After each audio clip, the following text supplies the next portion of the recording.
Thank you, everybody. You might see some bright colors, just a tactic to keep you awake.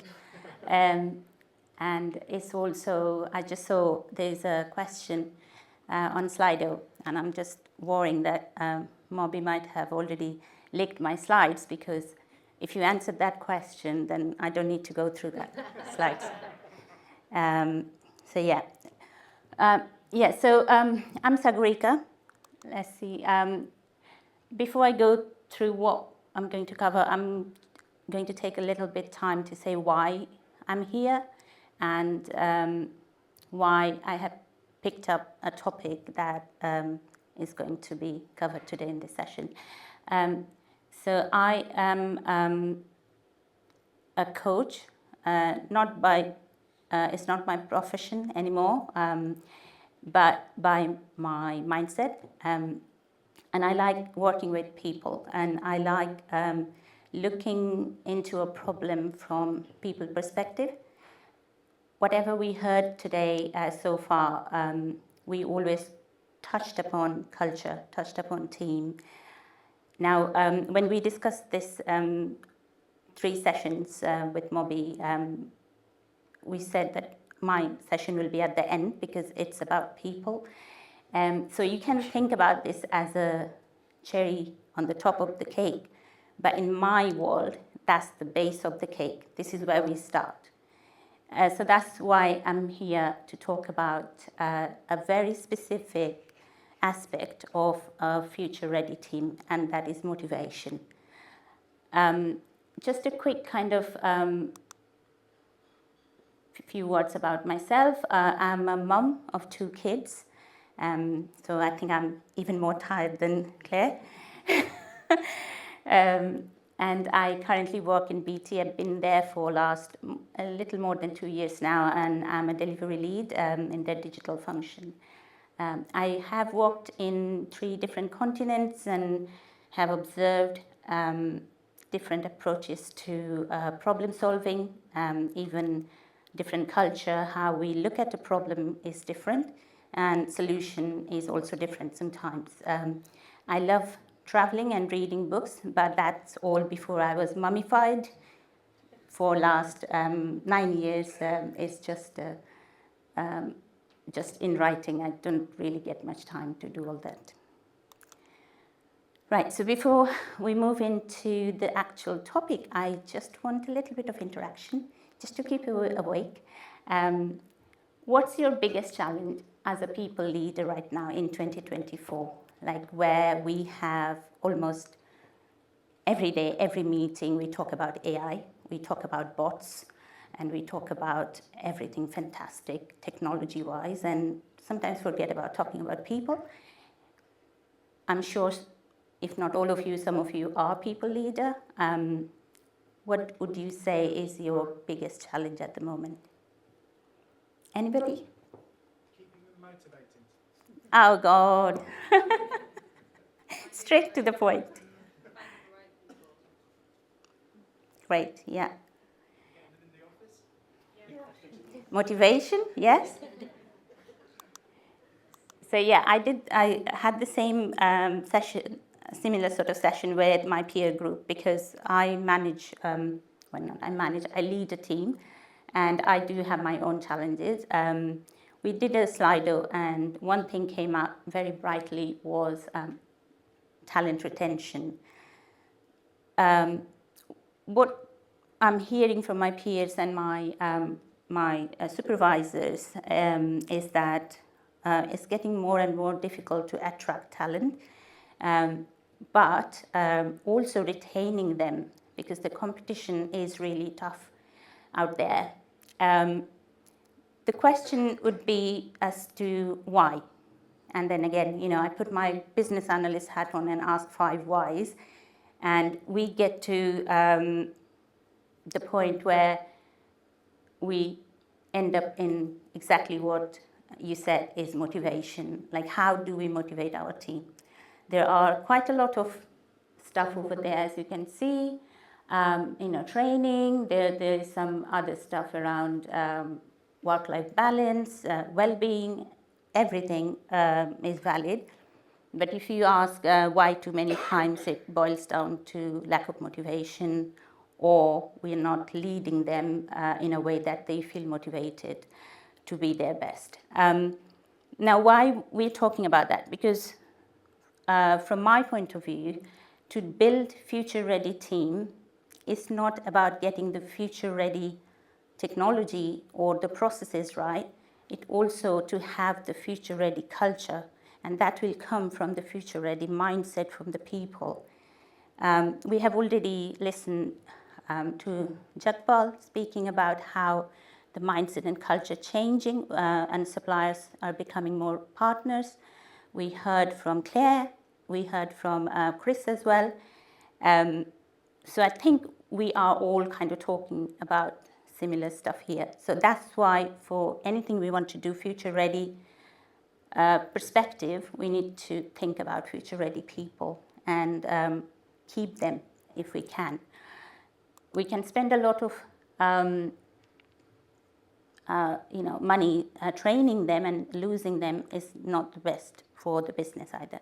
If you see the other side of the coin, this is a stat from 2023 worldwide, and that shows what motivates people to apply for your organization or apply for a role. And then if you see at the top, the purpose of the work is becoming more and more dominating factor. Before, it used to be the pay, and career progression is one of the things, of course, but the new generation is looking for purpose in the work, like what motivates them. So that's the other side of the problem. It's not about only talent retention, it's also about getting the right people in your team. And why do we need that? Right, let's talk about data internally, because I work for BT. We do a quarterly employee survey, so we have very rich data around these sort of things. But sometimes the feedback, personally, I also feedback to the team. The questions that we ask always bring the pain points specifically out through the survey. We don't commonly asked question around motivation. So all that crowd knowledge as to how to make things better, we usually don't ask those sort of questions.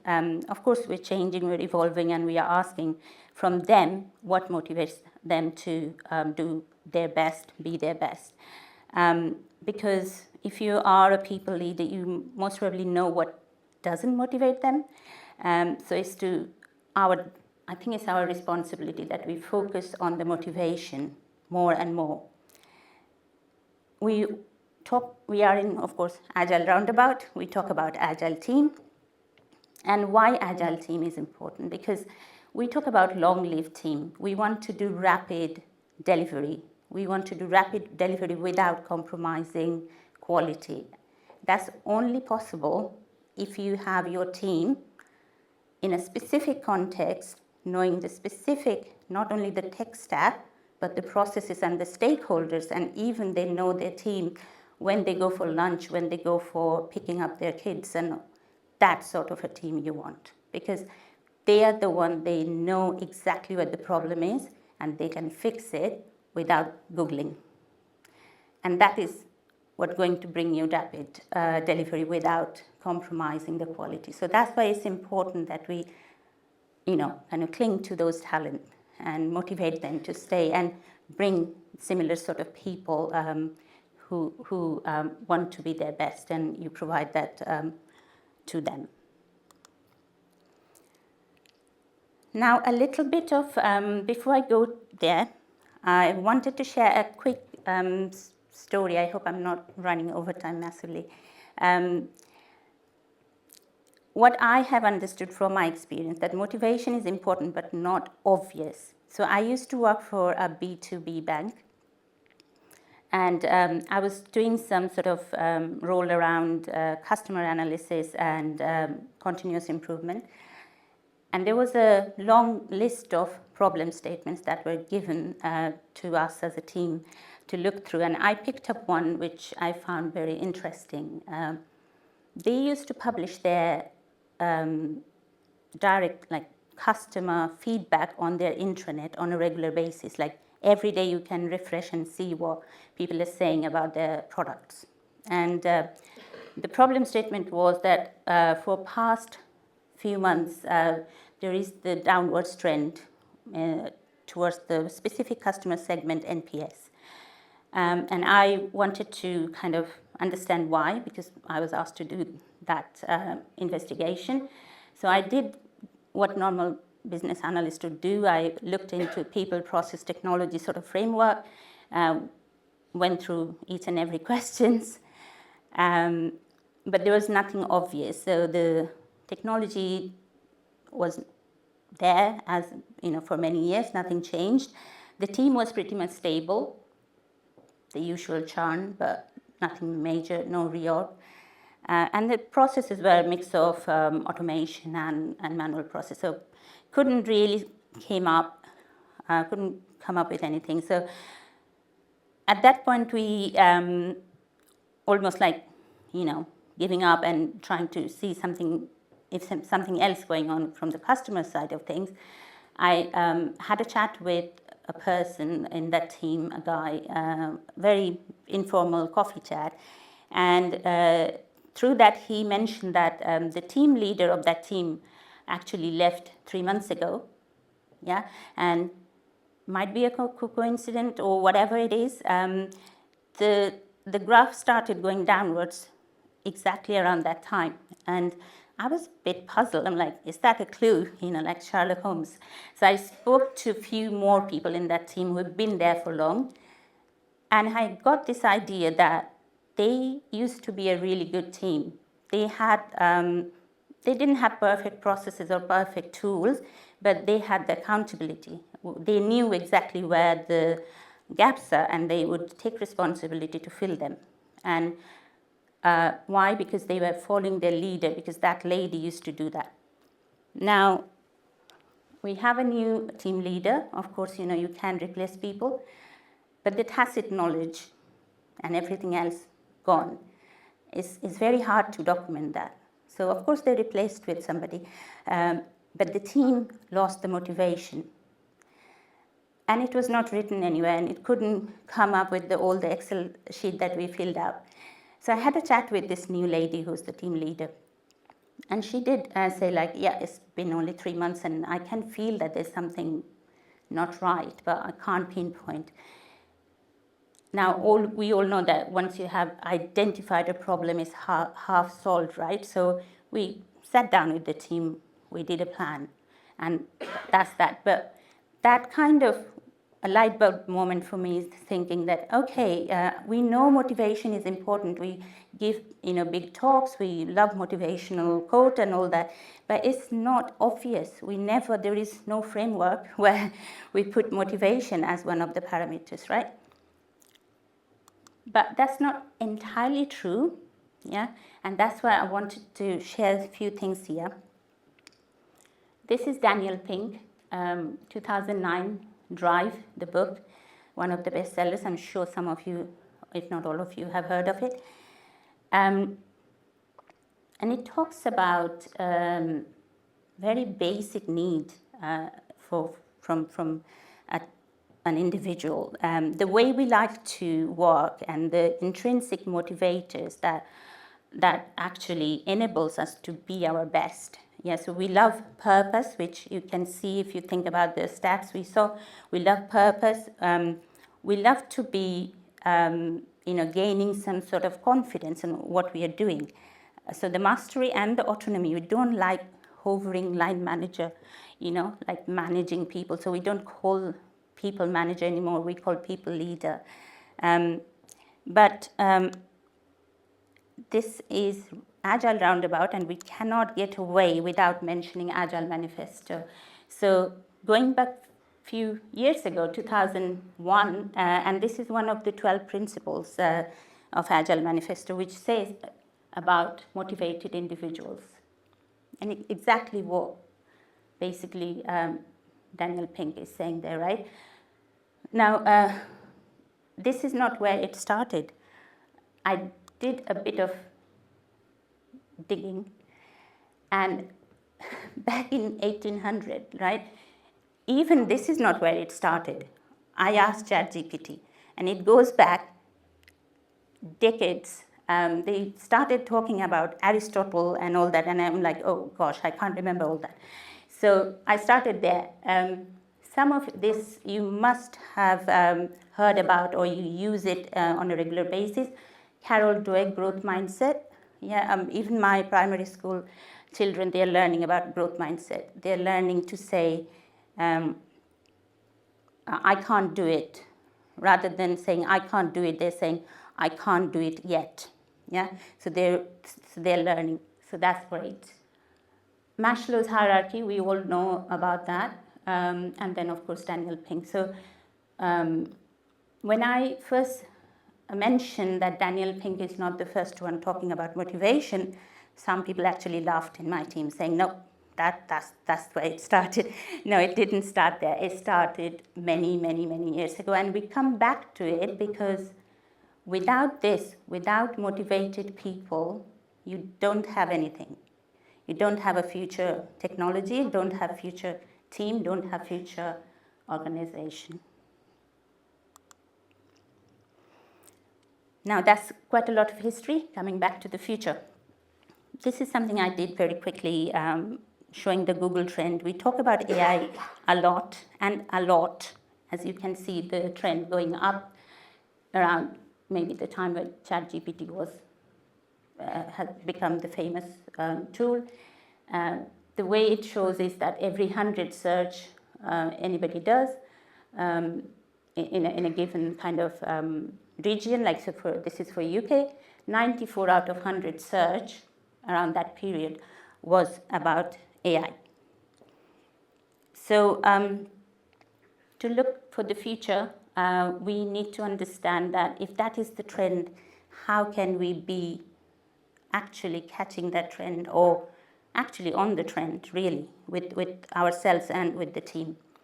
So the question is motivation. I think we acknowledge that, but okay, great, but so what? So I believe that acknowledging that is solving half of the problem, right? And it provides us with some tools and techniques, and we can actually sit down with our team one-to-one or as a team and see if anybody is having any specific challenge, they're not feeling motivated, what can be done? Can we do something different? And I have seen this many times where I have asked one of my coaches to run a session and don't see any motivation in them, but I asked them to look at something and come up with a brilliant PowerPoint slides, and they love to do that. So maybe they are should be in a different role. They might not be the best person to run a session, and they might be the person who can get their head down and get stuff done. So again, what motivates people? The second thing is that I think I have said that many times, but to be future ready, we have to be excited about the future and not be scared of it. The stats saying currently that there's lots of talk about AI, but the adoption at the working level is not great. So that's, for me, would be a risk to any organization. So what do I do? Just sharing a little bit of what I'm trying to do. I'm learning myself. So I'm lucky enough to have my uni providing some free courses to their alumni. So I'm learning what Industry 4.0 is and what AI is. So, and while I'm learning, I'm sharing that with my team, and I'm creating space and time for them as a group learning or individual learning, and putting them in their objective. Not in an objective where they will be performance managed. So if they don't do it, that's fine. That's not going to impact their bonus, but to their personal development plan. And also I'm trying to see whether it's possible, rather than creating AI specific role like AI delivery manager or AI product owner, can we help the existing people, upskill them, and give them the tools they need to do their job better. So those are the few things I'm trying out, but we'll see how that goes. The learning is going nicely. But what I want to do, at the end of this session, I don't have any more slides after this, I believe. What's next? So I really would like you guys to take some action. So if there is a stand-up on Monday, maybe ask the question, what motivates the team, or what's your motivation for Monday? It might be a very, very difficult question, but see what comes out. And maybe you set up some task for yourself or for your team to do something about learning about AI, learning about security and AI, learning about risk and AI. I joined one of the Agile Roundabout session where somebody mentioned really good thing that, in Agile manifesto they say people over processes and tool, but they changed with AI, they're saying people with processes and tools. So with, rather than over, you put it with, because AI is there to help you. So yeah, that's kind of a little ask from any of you, if you would like to look at that. So that's me. Thank you so much.